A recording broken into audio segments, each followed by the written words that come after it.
Hey folks, before going ahead in this session, let me give you a quick intro what we have done in this use case till now. So we have found all the duplicate values with respect to, of course, with respect to use case.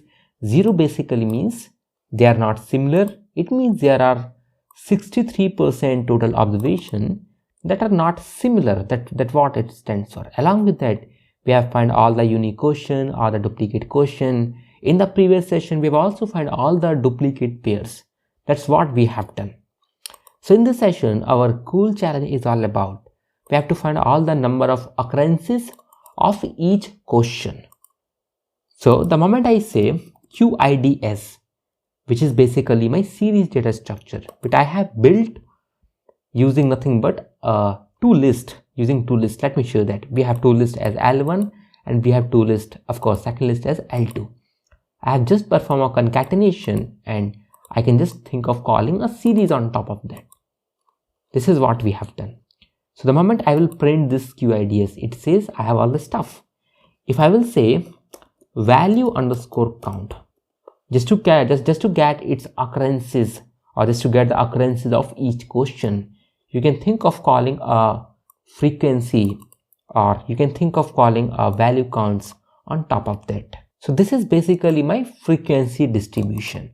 So let's try to plot all the stuffs. So just to plot it, I will say plt.histogram. Cool. Let's execute it. The moment I will execute this line of code, you will end up getting such a bar chart. Let's try to customize it. So what I will do is, let's try to increase the figure size. First and foremost, I will say plt.figure. Just to set your own custom figure size, you can think of a parameter which is all about a figure size. So I will say cool, let's say 20,8, or let's say 16,8, or let's say 12,8. Let me pass some more stuff. Let's say, hey, can you play with your bins parameter? I will say cool. Let's say bins is all about, let's say 160. I will say it is all about 160. Let me execute this line of code. The moment I will execute, you will end up getting some bigger visualization. So this is basically my histogram. Now one thing that you will notice is its y-axis is not so much clear. It's extremely difficult to interpret this entire histogram on account of this y-axis. So I will say, let's try to scale this y-axis to its log. Let's try to apply the log on top of this y-axis. Let's try to do this. So I will say it is nothing but plt dot y scale. Let's apply log. The moment I will execute. So this is basically your log histogram of question appearance. So let's try to set some title. So I will say plt dot title. Just to set some title, you can think of calling this title function. I will say it is all about log histogram of questions appearance. Let's say question appearance. I will say it is all about question appearance. Let's say count. Cool. Once I will do this, let's try to set some x label and of course some y label. I will say x label is all about number of occurrences of questions. It is all about our questions. On x label, I have all the questions. Similarly, y label is all about number of questions. So I will say it is all about number of questions. The moment I will execute all these lines of code. So this is what you are actually getting. Again, if you want to inference from this log histogram, so from the above histogram, we can see, hey, there are very few questions that occurs maximum times. Because we can see we have very few questions that have occurs maximum time, or we have very less repeated questions. So let's go ahead to the second problem statement. That is all about we have to check for the missing values in data. So what I will do is, on top of this df, if I can call a isNull function, the moment I will execute, you will end up getting a values either as false or as true.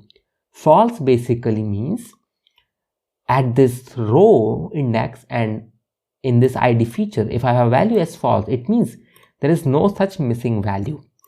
The moment I will call any on top of this, let me execute. It says, hey, in ID, you do not have any missing values, but in question 1 along with question 2, you have some missing value.